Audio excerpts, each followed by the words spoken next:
Who would have thought 30 years ago? Wait a sec. Good glass of Chateau de Chat, eh? Oh, you're right there, Obadiah. Who would have thought 30 years ago we'd all be standing around here drinking Chateau de Chat, eh? Aye. Them days we were glad to have the pride of a cup of tea. Aye. Cup of cold tea. Without milk or sugar. Or tea. In a cracked cup and all. We never used to have a cup. We used to have to drink out of a rolled up newspaper. The best we could manage was to suck on a piece of damp cloth.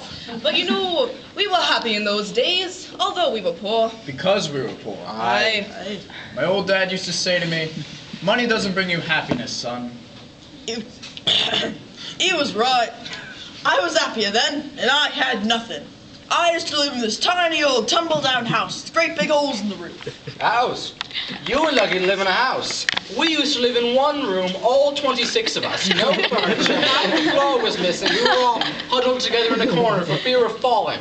You were lucky to have a room. We used to have to sleep in the corridor. Oh, we used to dream of living in a corridor. Would have been a palace to us. We used to sleep in an old water tank on a rubbish tip. Every morning, we'd all wake up by having a load of rotten fish dumped on us. Well, when I said house, what I really meant was just a hole in the ground covered by a sheet of tarp, but it was a house to us. We were evicted from our hole in the ground. We had to go and live at a lake. You were lucky to have a lake. There were 150 of us living in a shoebox in the middle of the road. Cardboard box? Aye. You were lucky.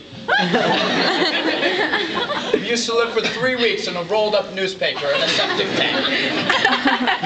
We'd all have to wake up at 6 o'clock every morning, clean the newspaper, go down to work at the mill 14 hours a day, week in, week out, for 6 pence a week. And when we got home, my dad would thrash us to sleep with his belt. Luxury.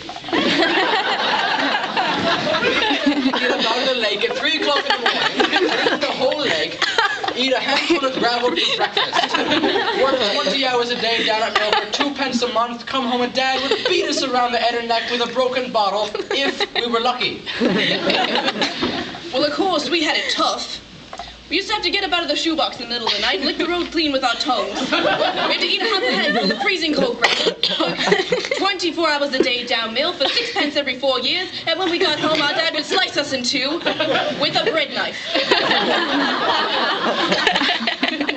Right. I used to have to get up in the morning at 10:30 at night, half an hour before I went to bed, eat a lump of cold poison, go work down mill 29 hours a day, and pay the mill owner for permission to work. Then, when we got home, our dad would kill us and dance around our graves. Hallelujah. And you try and tell the young people of today that, and they won't believe you. No.